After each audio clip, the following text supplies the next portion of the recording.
Paano po mag-display ng ganito sa profile? So, tanong yan ni Lods Salvina dito sa isang tutorial natin. So, tinatanong po dito ni Lods kung paano po daw yan i-display sa profile natin, yan sa Facebook account natin. Yung ganyan po, yung kung kailan po tayo nag-join sa Facebook.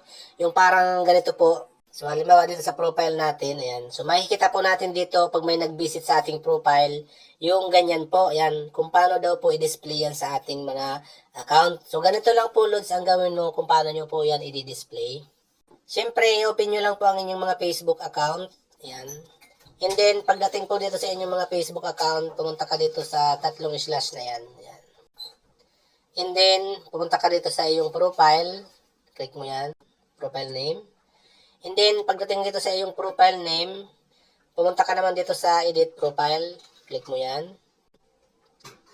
And then, dito sa iyong profile, edit profile, i-scroll up mo lang. Makikita mo po dito ang, ayan, makikita niyo po, naka-turn on po siya.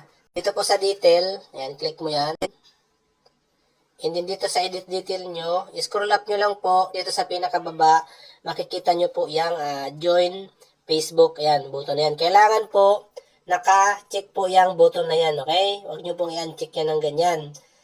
Para mag-show siya, kailangan po naka-highlights or naka-check po yan yung box na yan na join Facebook. And then, pag naka-set up na po yan dyan, pwede mo na po itong i-click na save button na ito.